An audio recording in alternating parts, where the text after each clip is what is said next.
Vamos abrir a palavra de Deus em Lucas.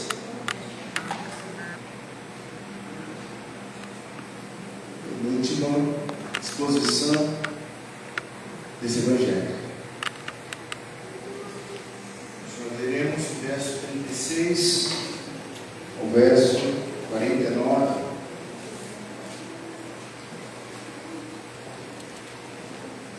Jesus aparece aos discípulos. Falava ainda essas coisas quando Jesus apareceu no meio deles. Lhes disse: Pai seja convosco. Eles, porém, surpresos e atemorizados, acreditavam estar vendo um espírito. Mas ele lhe disse: Por que estáis preocupados? Por que sobre dúvida ao vosso coração? Vejas as minhas mãos, os meus pés, que sou eu mesmo. Apalpai-me e verificai, porque o espírito não tem carne nem osso, como vês que eu tenho. Dizendo isso, mostrou-lhe as mãos e os pés. E por não acreditarem eles ainda, por causa da alegria, e estando admirados, Jesus lhe disse: Tendes aqui alguma coisa que comer? Então lhe apresentaram um pedaço de peixe assado e um favo de mel, e ele comeu na presença deles. A seguir, Jesus lhe disse: São essas as palavras que eu vos falei, estando ainda convosco. Portanto, disse que de mim está escrito na lei de Moisés, nos profetas e nos salmos. Então lhe abriram o entendimento para compreender as Escrituras. E disse assim: Está escrito que o Cristo havia de padecer e ressuscitar entre os mortos ao terceiro dia, e que em seu nome se pregasse o arrependimento para a remissão de pecados a todas as nações, começando de Jerusalém. Vós sois testemunhas destas coisas. Eis que envio sobre vós a promessa de meu Pai. Permanecei, pois, na cidade, até que do alto sejais revestidos de poder. É aí, meus irmãos, deixando para domingo que vem o fechamento do nosso livro. Meu objetivo nessa noite é abordar o aparecimento de Cristo redivivo aos discípulos e a outros.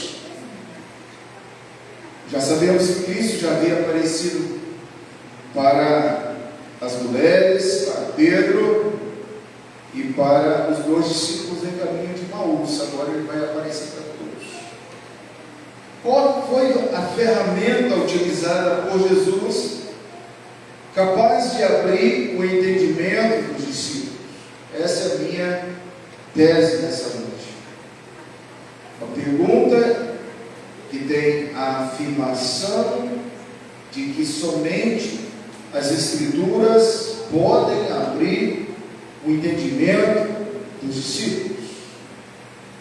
Somente a Bíblia pode abrir o seu entendimento. Somente as Sagradas Letras podem te tornar um varão à estatura do próprio Cristo. Examinando as Escrituras, nosso tema da liturgia hoje, a Palavra de Deus. Os textos, até os hinos que nós cantamos, nos remete à leitura, ao estudo da Palavra de Deus. A Palavra de Deus é bela. Quero ouvi-la mais outra vez. Belas palavras de vida. Só Jesus Cristo pode trazer para nós contentamento, alegria. Só Jesus Cristo pode oferecer para nós palavras que vêm de cima, palavras que animam. Só Cristo pode nos dar salvação mediante a sua palavra. Só o amor nos chama, nos proclama e nos leva para os céus, e temos a certeza na palavra do Senhor. Talvez à beira-mar Jesus lia o livro, e quando ele meditava nos livros, Salmos, Moisés e os profetas, à beira-mar Jesus estava naquele naquela praia, e ali ele alimentava aquela imensa multidão, não só de pão, mas do pão vivo que desceu dos céus. Portanto, meus irmãos, nós temos ciência de que esse Cristo vivo, através da sua palavra, ainda hoje, ele é capaz de abrir o nosso entendimento. E é isso que eu quero conversar um pouquinho nessa noite. Não adianta ser crente, ser presbiteriano, se você ainda não compreendeu a grandeza da palavra de Deus. Não adianta ser de fé reformada ou ser de uma outra igreja se a palavra de Deus ela ainda não foi compreendida. E cada dia a gente vai compreendendo um pouquinho mais. Cada dia um pouquinho mais. Cada minuto um pouquinho mais. E é isso que eu peço a você agora, que possa orar a Deus e dizer: Senhor, eu preciso compreender a tua palavra. Me ilumine. Essa noite eu preciso sair daqui com algo que possa alimentar a minha fé, edificar a minha vida, ou mesmo renovar a maneira que eu penso, a maneira que eu vivo.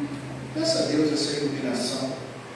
Fale com o Senhor no coração, porque nós já vamos embarcar nesse penúltimo sermão do Evangelho de Lucas.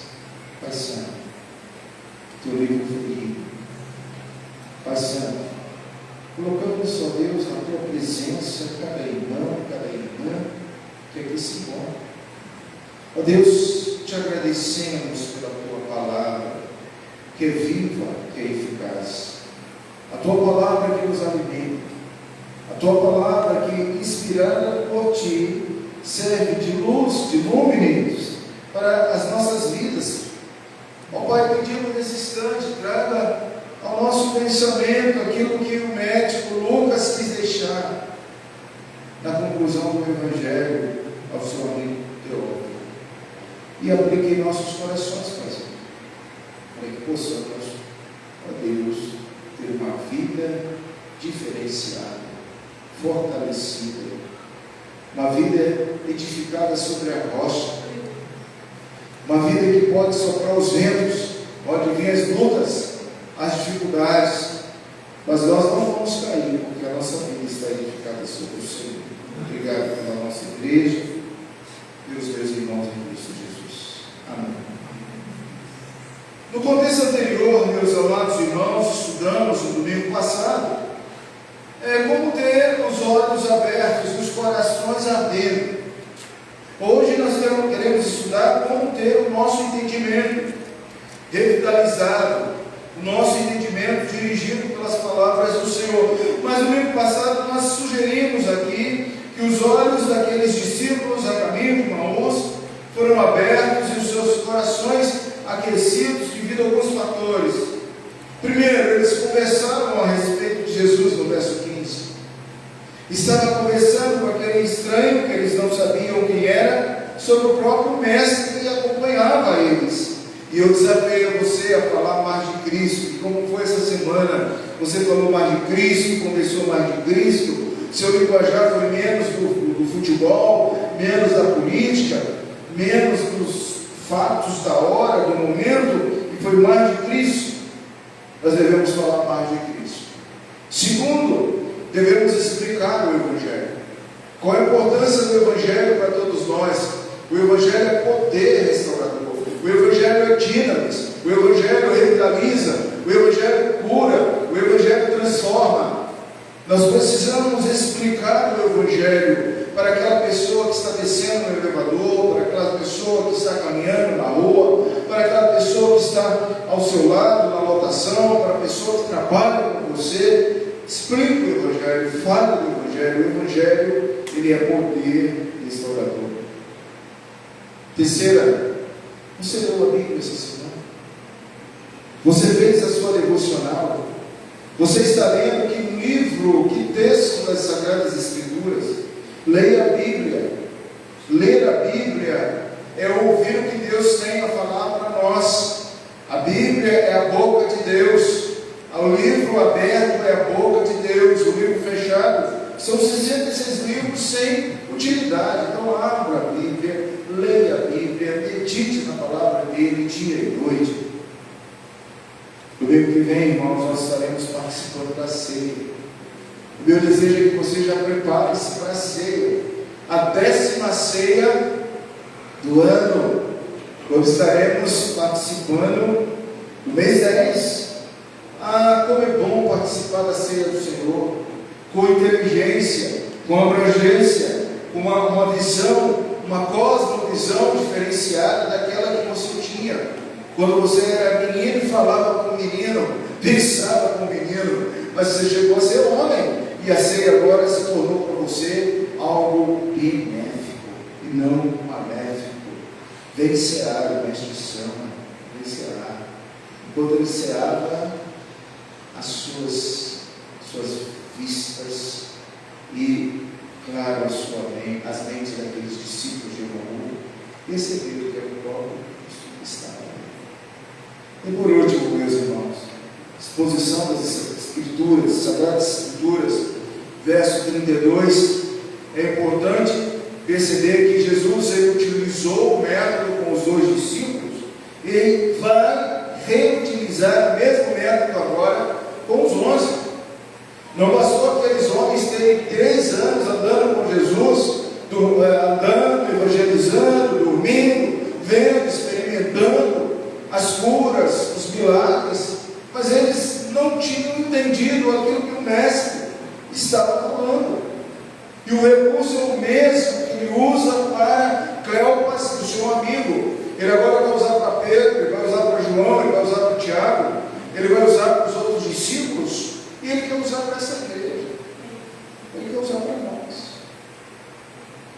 Meu resumo nessa noite, irmãos, é somente pela graça reveladora das Escrituras que vai haver a iluminação e disposição nos corações para obedecer a Deus.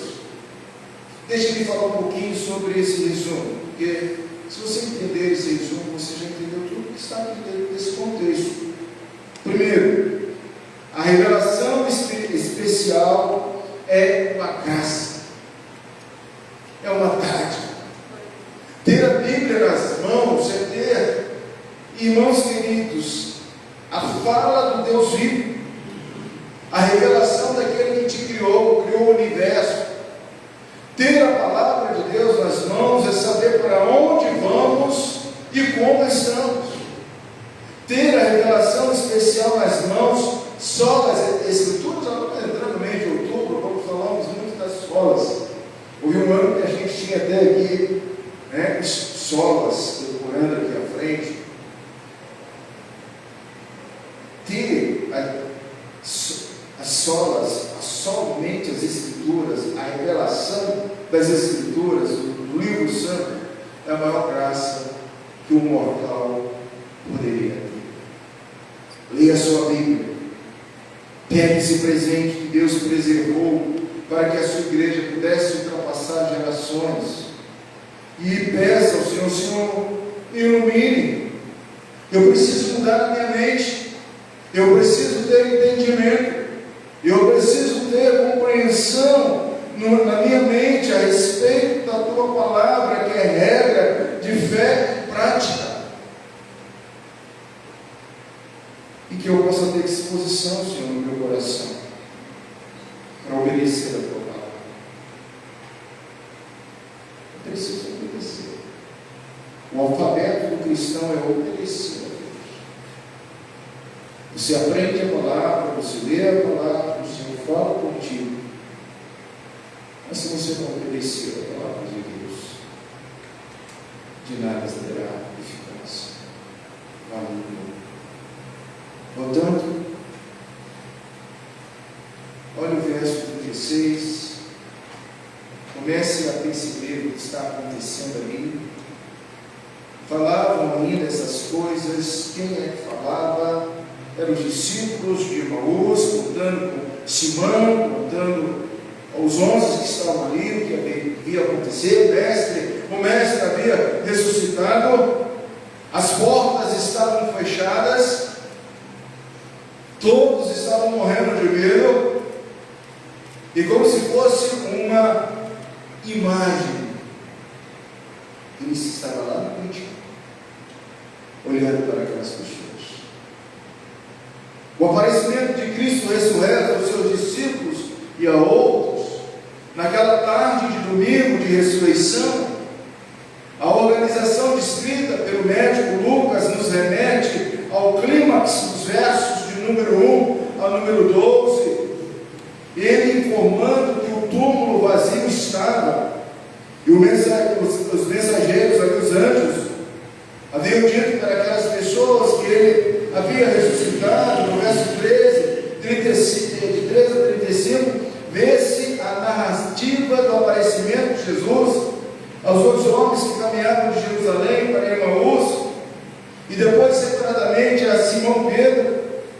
Em seguida, agora, os versos 36 a 49, ele descreve o médico Lucas, o aparecimento do Senhor redivivo a todo o grupo. De fato, Cristo estava vivo, não era só Maria, as mulheres, não era só os dois a caminho de Emaús, não era só Simão e provavelmente João, que viram antes, mas todos agora deveriam ver a ressurreição de Cristo, e esse Jesus, então, está ali observando. Nesse domingo, dia da ressurreição, quase a noitinha, verso 36, a primeira fala que ele diz àqueles homens de Emaús e possivelmente aos outros que estavam ali, com as portas fechadas, com medo no coração, por vários motivos, tais como dos judeus, da perseguição, em João 20, 19, esse Jesus aparece no meio deles. E você pode imaginar essa cena, e a Bíblia fala do corpo glorioso, por certas propriedades que pertencem a esse corpo da humilhação e do corpo glorioso, é descrito em 1 Coríntios 15, 35 a 38, um corpo glorioso, capaz de vencer toda a barreira de tijolos, desde a química, da física, etc. Jesus estava ali bem tranquilo. O Senhor redivivo não só está ali parado entre eles, mas também para aliviar a inquietude deles. Veja o que ele diz no 36: paz seja convosco. Irmãos, essa é uma fala importante, porque Jesus estava olhando não só a atitude daqueles homens comentando sobre a sua ressurreição, mas a atitude do coração daquelas pessoas. Às vezes a gente esquece que nós temos essa paz. Às vezes o crente esquece que ele tem um príncipe da paz. Às vezes nós esquecemos que Jesus, ele disse: deixo-vos a minha paz, e a minha paz vos dou. Então, eu não sei como está a sua vida, eu não sei como vai ser a sua semana, eu não sei quais são as suas lutas, eu não sei como você está internamente, cansado, esgotado, preocupado, chateado, ouvindo uma série de circunstâncias que vêm sobre a nossa vida. É marido, é filho, é trabalho, são os muitos golpes que a gente lidou aqui hoje, que vem sobre a vida da gente, que tira a nossa paz. Mas é importante ouvir Jesus dizendo para você e para mim nessa noite: paz. Paz. Como está o seu coração agora? Está em paz? Jesus, ele diz não só para aqueles discípulos que ali estavam, quando essas palavras fluem dos seus lábios, as mesmas não devem ser interpretadas como mero, como vocês estão, mas a referência é a paz que Jesus obteve para todo o seu povo por meio de sua morte na cruz, verificada em Efésios 2, 14 a 18, Filipenses 4, 7. Verifica-se que essa paz não é simplesmente uma paz momentânea, mas uma paz permanente. O seu mundo pode estar caindo, e agora há uma pedra no meio do caminho, há uma luta para ser travada. Eu tenho que tomar algumas decisões na minha vida, mas eu quero dizer para você: faz. Faz sim.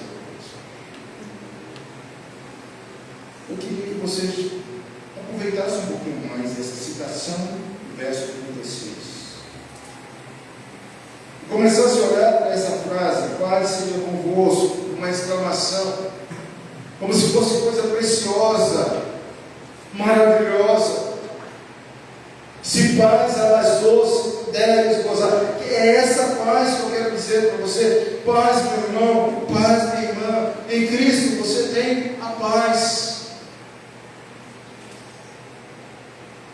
Verso 37. Eles, porém, surpresos e atemorizados, acreditaram estarem vendo um espírito. Alguém poderia perguntar, mas como é possível explicar que os homens de Emaús ficaram tão surpresos e amedrontados, já que houvesse conversado com Jesus? E Pedro, a quem o Senhor havia manifestado o caráter repentino do seu aparecimento e o fato de que ninguém tinha visto Jesus entrar naquele aposento tão subitamente, ali estava ele como se estivesse sendo materializado pelo próprio ar. Isso pode explicar a reação dos discípulos, como Jesus entrou. Sabe o que é isso, irmãos? Há momento na vida da gente, mesmo a gente que anda com Cristo, que lê a Bíblia, que está na igreja, que tem uma firmeza espiritual, desacreditando de algumas coisas. Somos incrédulos. Porque balançamos dessa forma?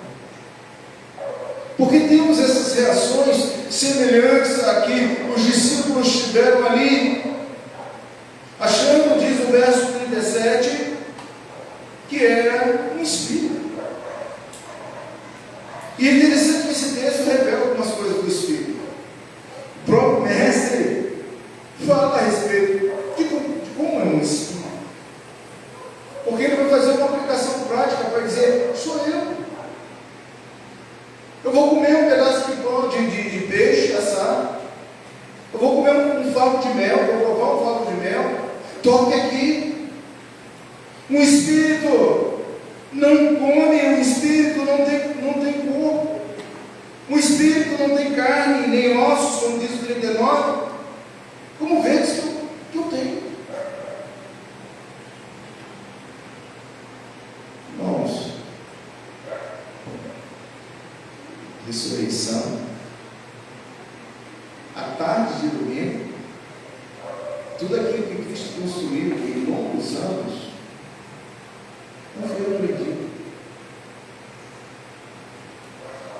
Não foi compreendido. Você está vendo esse drama aí?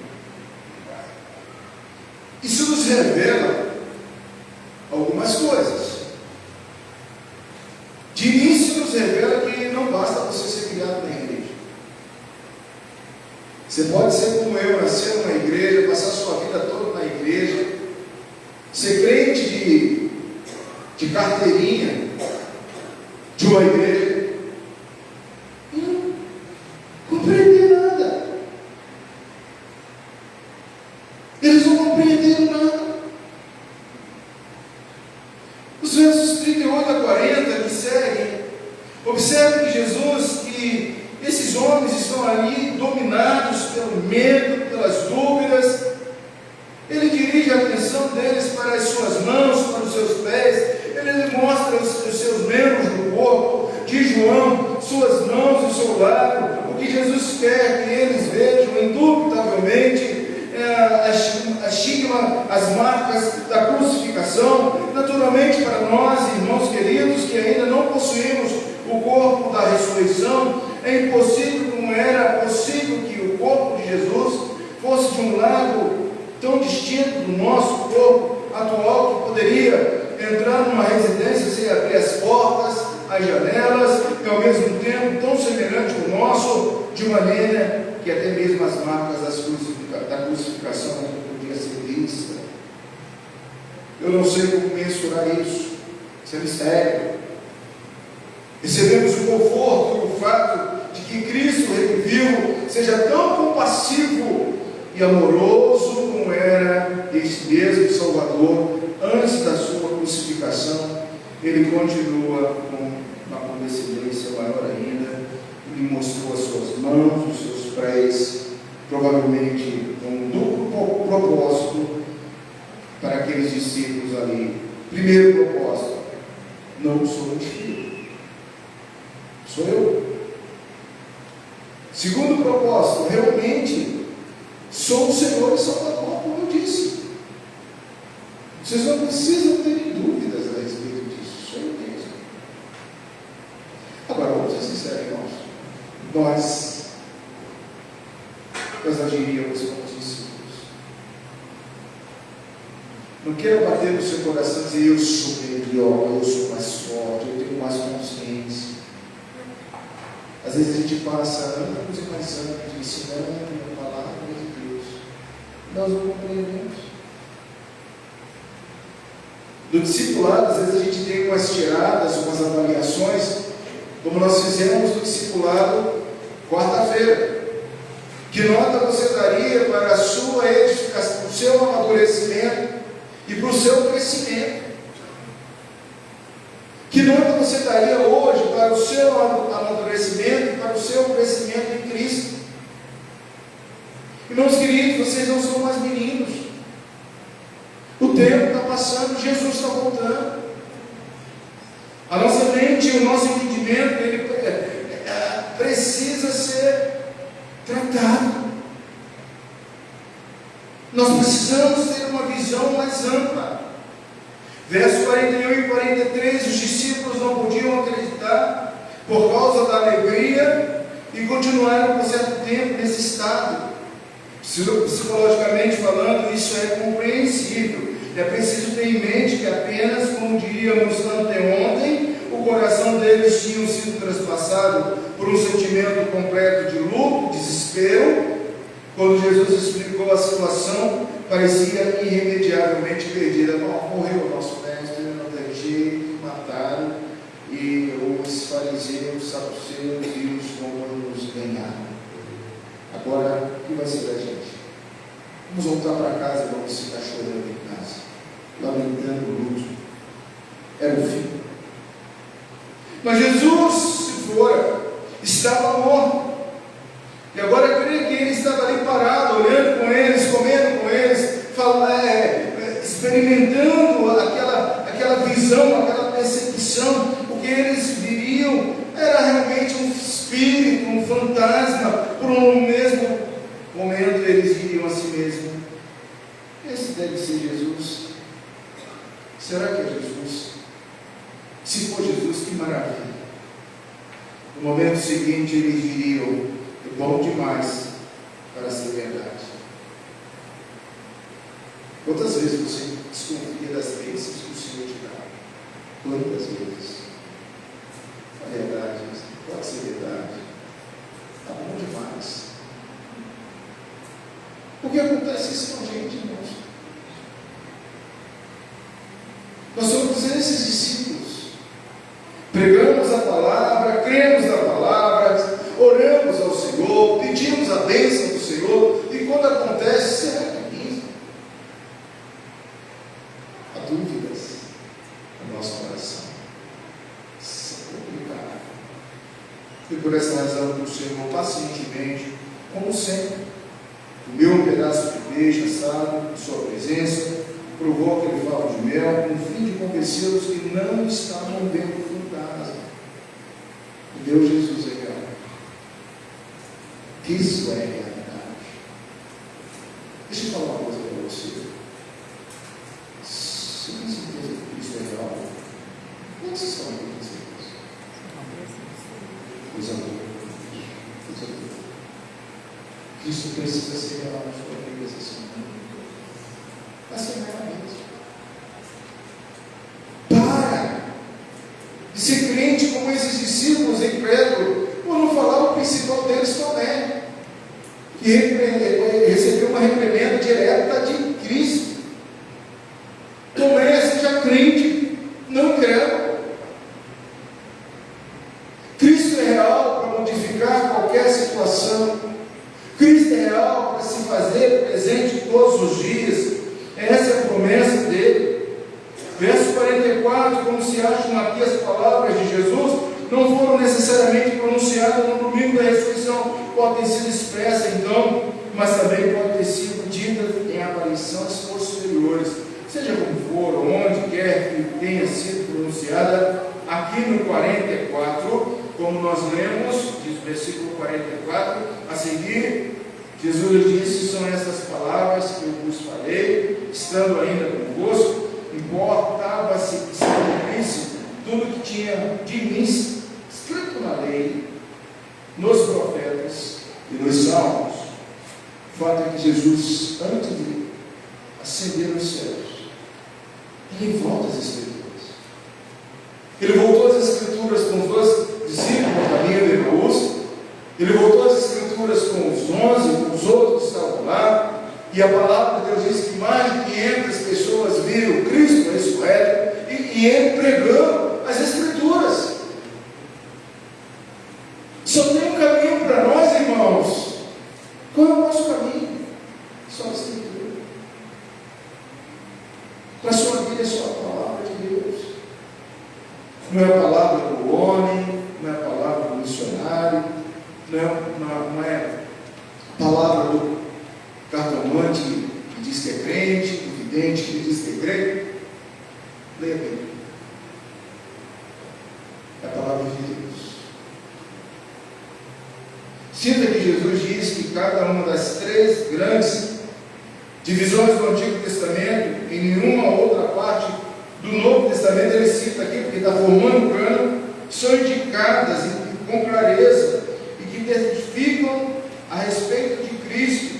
Além disso, o que ele está dizendo agora, ele já dissera. Veja, por exemplo, 18, 31 e 33, acentuando essa questão dos profetas, dos salmos e da Torá, do Pentateuco. São essas as palavras, quando eu ainda estava com vocês, de Jesus. Jesus quer que seus discípulos compreendam que o seu modo anterior de associação com ele cessou e não será mais reatado. Então, Jesus que estava ali sendo como discipulador agora, disse assim: vocês vão precisar ver na palavra. Foi ele embora. O discipulado acabou.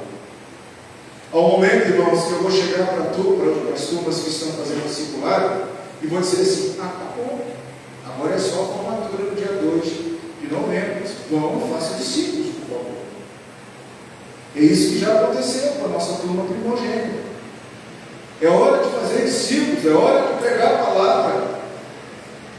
Jesus disse para eles: ide por todo mundo, anunciando o Evangelho. A grande comissão está inserida dentro desse bloco. Acabou. Vocês precisarão sim ler o Antigo Testamento, ler Pentateuco, ler os Salmos. Nós estamos aqui, irmãos, sendo impactados com os Salmos. Hoje nós ouvimos o Salmo 7.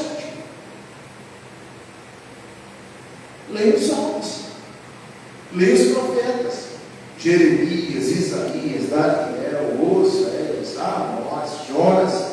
Leia os profetas. Jesus está dizendo para aqueles discípulos assim: vocês terão que voltar aos Escritos. No verso 45 ao 47, o que aconteceu aos discípulos após a presença de Jesus? Veja que agora, do 45 ao 47, algo vai acontecer. Estando eles a abrir o entendimento para compreender as Escrituras. O meu desejo, irmãos, é que você compreenda as Escrituras. Esse é o meu desejo. Como é que isso se dá? Primeiro, Jesus agora faz por todo o grupo a que se dirija, e o que havia feito pelos homens de Emaús lhes dá a chave das Escrituras. Ilumina a mente deles para que em todas as Escrituras pudessem ver Cristo é isso. Leia o Salmo, vê Cristo. Leia os profetas, vê Cristo. Leia o Pentateuco, vê Cristo. Eu não posso desassociar a presença de Cristo. Salmo 7 está Cristo lá. Davi é uma personagem orando no salmo imprecatório, uma oração imprecatória, mas é Cristo ali. Porque Davi era ímpio. Porque Davi cometeu adultério. Porque Davi foi um rei sanguinário. Mas a justiça de Deus, o julgamento de Deus, esse ninguém poderia atingir. Portanto, Deus é que julga os justos. Veja Cristo. Entenda Cristo. Irmãos, Cristo já veio há tanto tempo. Cristo já andou por essa terra. Cristo já cumpriu a sua missão com você, com essa igreja, com essa cidade linda de Santa Maria. E vamos ser sinceros. Como nós valorizamos tudo isso? Quem sabe você está achando que Cristo é o fantasma? Quem sabe você está achando que Cristo é tão distante? Quem sabe sua vida atormentada com lutas, tribulações, tem embaçado o seu entendimento, a sua percepção, e as Escrituras, elas são a chave para iluminar a mente, a nossa mente, para que possamos entender Cristo na sua magnitude, no seu sofrimento, na sua humilhação, mas Cristo agora na sua exaltação. A minha responsabilidade como pastor para você é dizer que Cristo não vem mais montado no jumentinho. Cristo não vai sofrer mais uma coroa de espinho.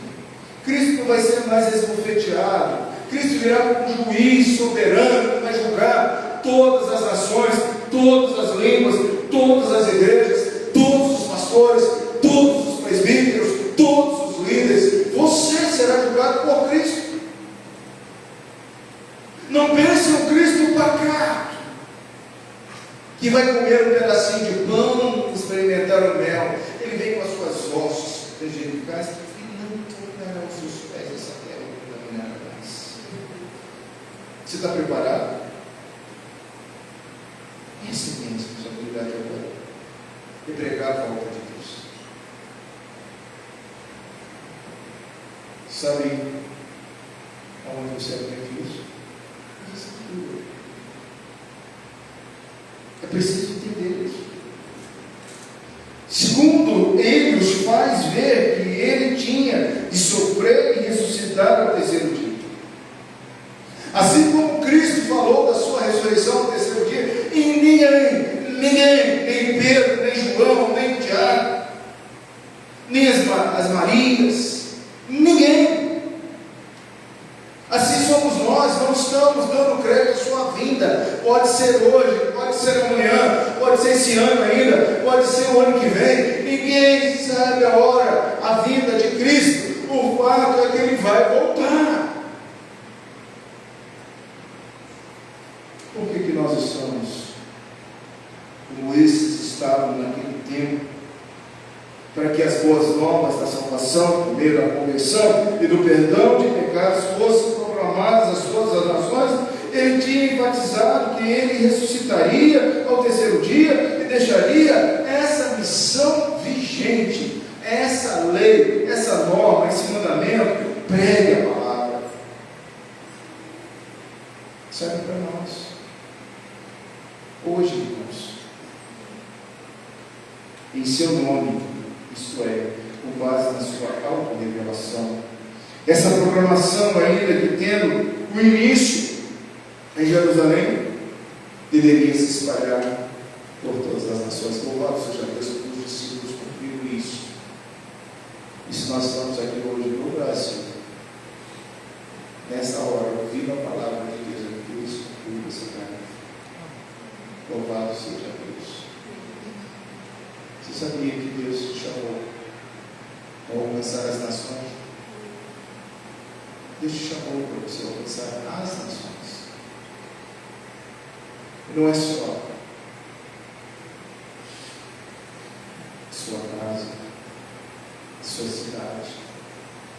buscar o seu país. Eu fico, irmãos, preocupado porque os corações não estão ardendo mais. Eu sou fruto de um tempo que os pastores pregavam assim: não, gente, pregam a palavra, anunciem as boas novas. Eu sou fruto de um tempo que os jovens, irmãos, eles evangelizavam.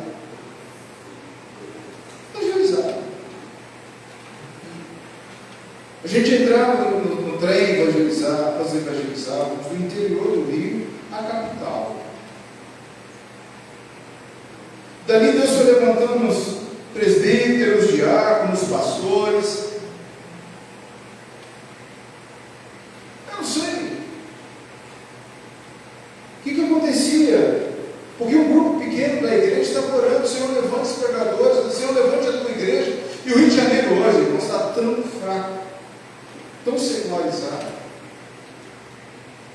O retrato de algumas nações, como a Inglaterra, a Escócia, ou próprios Estados Unidos, está acontecendo no Rio, que foi um dos primeiros lugares onde o Evangelho foi pregado. O Evangelho se secularizou, passou. Os meninos não evangelizam mais, a igreja não ora mais, a igreja não se preocupa mais, está difícil. Mês passado, irmãos, eu recebi 2 convites para voltar para a minha igreja. O povo está chorando e orando. A gente precisa orar para a gente. Porque se tiver o insider, ele se desbarca, ele vai desembarcar no navio que trouxe um jovem, menos de 33 anos, no Rio de Janeiro. Rio de Janeiro sedeia o Brasil.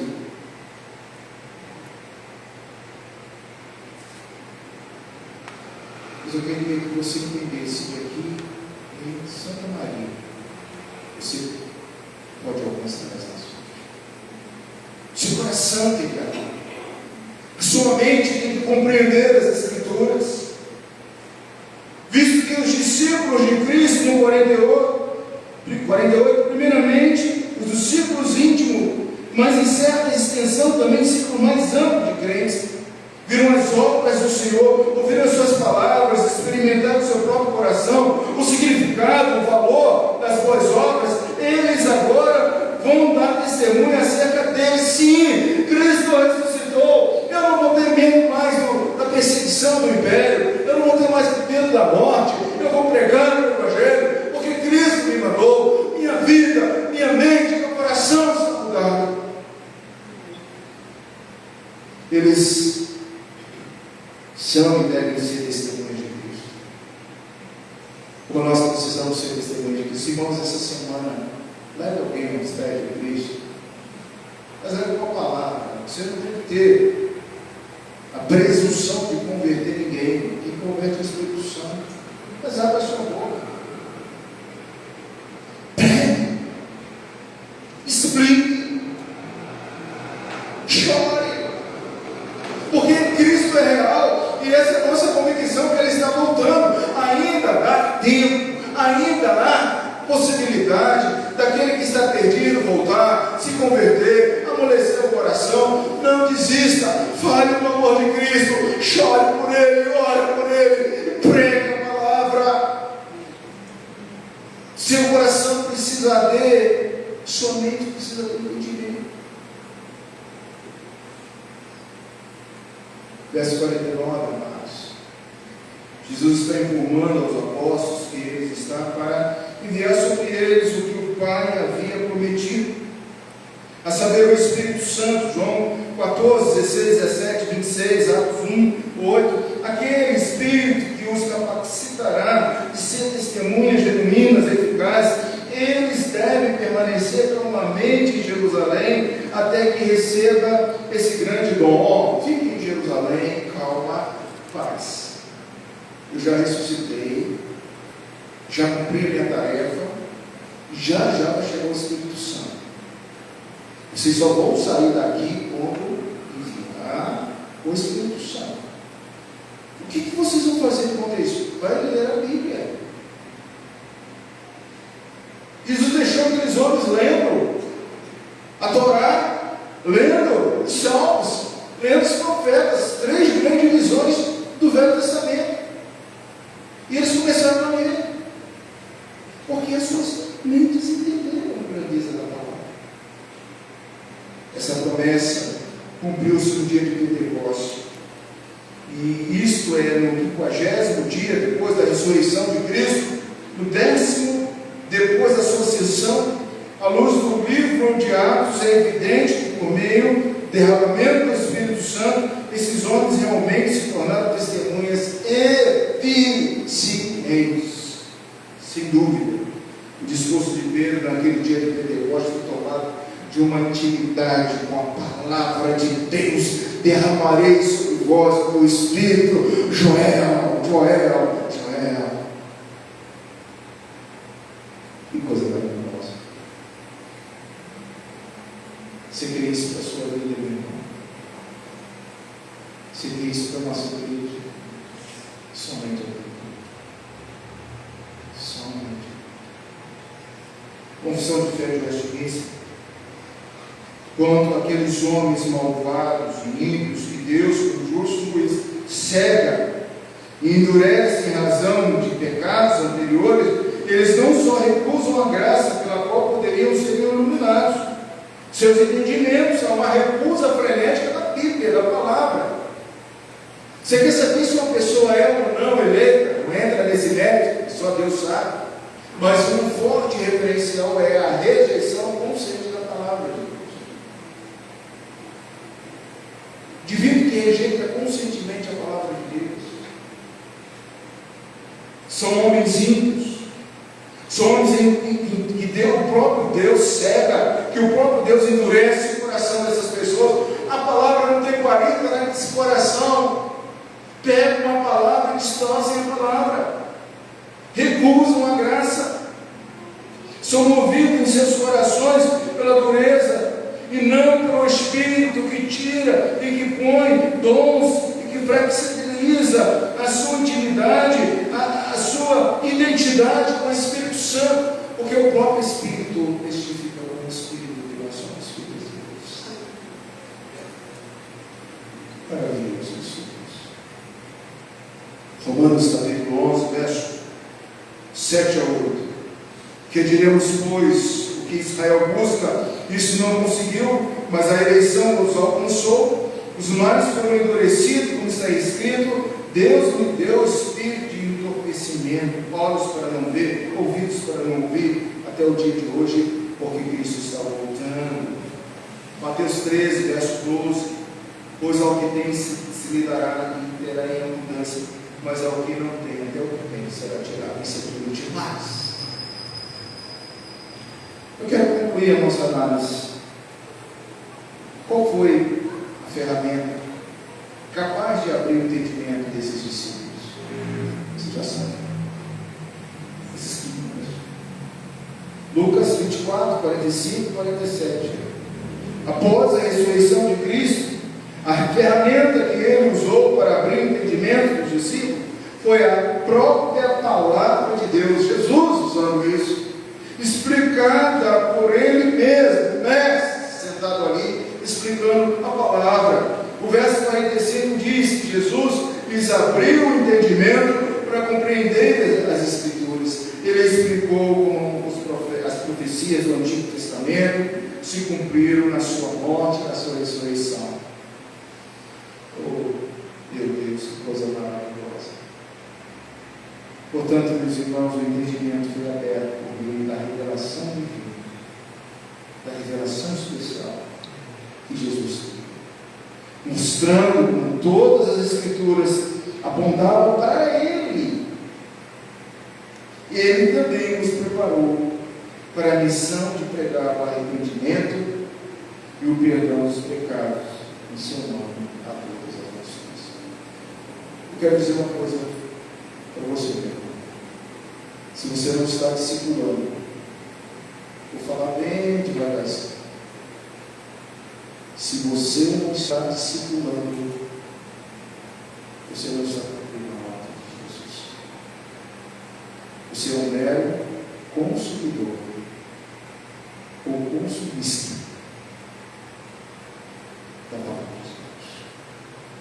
Se isso te incomodou agora, é porque você está pagando. Jesus nos chamou para fazer discípulos.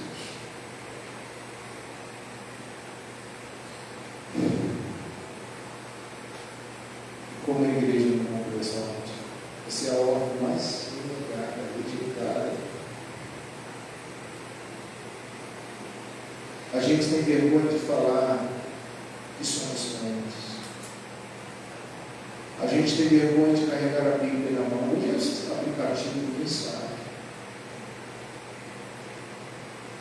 O crente hoje não tem cheiro de crente, não tem jeito de crente, não tem perfil de crente. Isso é triste. O que será dessa geração que está vindo aí?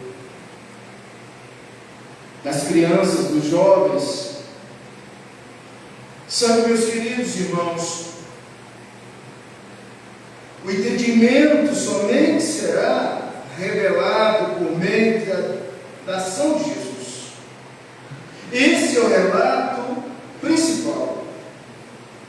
As Escrituras, relato principal que mostra a atuação de Cristo.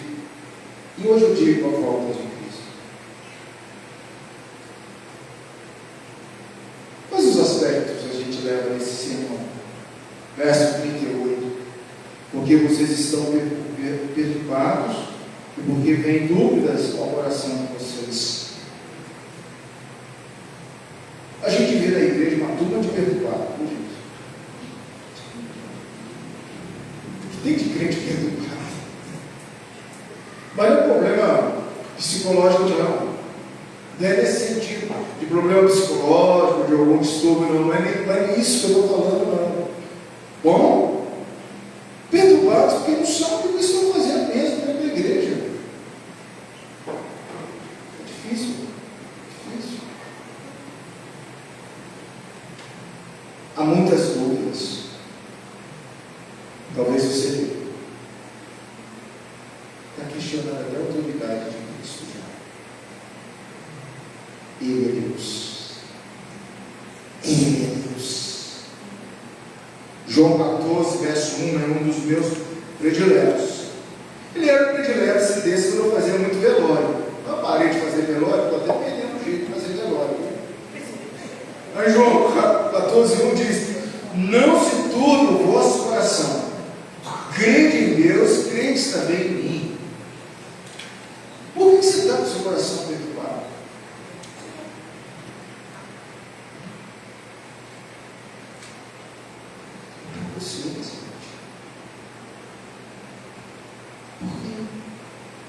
Veja que o crente, que o Cristo redivivo é tão compassivo e amoroso como era o Cristo anterior em sua ressurreição. Cristo sempre foi compassivo e amoroso. É só agora que os discípulos perceberam isso. Talvez está na hora de você perceber que Cristo é compassivo e generoso com você. Nessa noite, nesse momento, Ele te ama.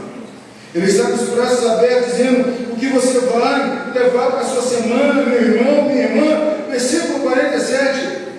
Conversão e perdão de pecados, em nome de Jesus a todas as nações. Esta é a versão de Lucas. E aqui nós temos a grande comissão de Mateus 28, 19 a 20. No 47, ele cita para nós: em que em seu nome se pregasse o arrependimento para a remissão de pecados a todas as nações, começando de Jerusalém. Não é grande comissão aqui, uma citação pequenininha.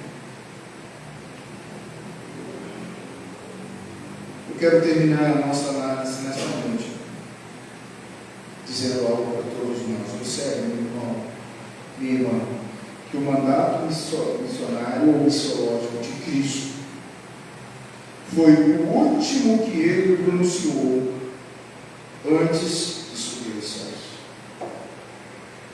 Não foi revogado, não foi apagado. Está valendo para a sua igreja, para a igreja, está valendo para você. Que Deus nos ajude, que você possa ter o entendimento da palavra do Senhor, lendo a própria palavra do Senhor. Se você tem dificuldade em entender a palavra do Senhor, peça, Senhor, eu pouca sabedoria. E a Bíblia diz que Ele não só nega aqueles que querem sabedoria, Ele vai conceder abundantemente para você sabedoria. Isso é muito importante. Cumprir a ordem de Jesus, o livro de Jesus. Que no domingo que vem, você convide alguém para vir ouvir a palavra do Senhor. É a última desse evangelho. Vamos fechar com a Santa Ceia. Fechar mais um livro. E eu fico tão feliz, irmãos, porque quando eu termino de expor um evangelho em uma igreja que eu sou pastor, é como se Deus falasse assim: meu servo, você pregou os evangelhos. Basta aquele povo agora cumprir a minha palavra. E a gente fecha no domingo que vem, olhando para os céus, como aqueles discípulos olharam para cima, achando que Jesus voltaria na segunda-feira, mas até hoje Jesus Ele está voltando. Amém? Preparemos então para a semana que vem. Convide alguém, insista. Essa é a nossa função. Fale o amor de Cristo. Discipule alguém. Você foi chamado para discipular uma vida. Investir numa vida vale mais do que o mundo inteiro, os poderes, as riquezas. Uma alma para o Senhor Jesus vale muito mais do que o mundo. Quero orar nesse instante. Convido você a ficar em pé, descansar um pouquinho. Mas eu convido a você a orar, fazer a oração. A sua oração. O que esse texto falou a você nessa noite? Como está o seu entendimento a respeito da palavra de Deus? Senhor Deus, muito obrigado pela palavra. Deus, continue nos abençoando, Senhor. Eu te louvo e te agradeço, Senhor, porque a tua palavra tem sido anunciada nessa localidade. Fortaleça, meus Deus. Fortaleça nossas vidas, fortaleça a nossa igreja, fortaleça os meus irmãos. Intencionalmente, Senhor, coloque pessoas que o Senhor tem, intencionalmente, coloque pessoas para serem evangelizadas, discipuladas, tratadas. Intencionalmente, traga os seus eleitos, ó Deus, que passam por esta rua, tira o véu, Senhor. Intencionalmente eu agradeço por cada um que se encontra, porque é fruto, Senhor Deus, do teu amor, da tua compaixão, da tua graça. Obrigado, Senhor. Continue conosco, em nome de Jesus.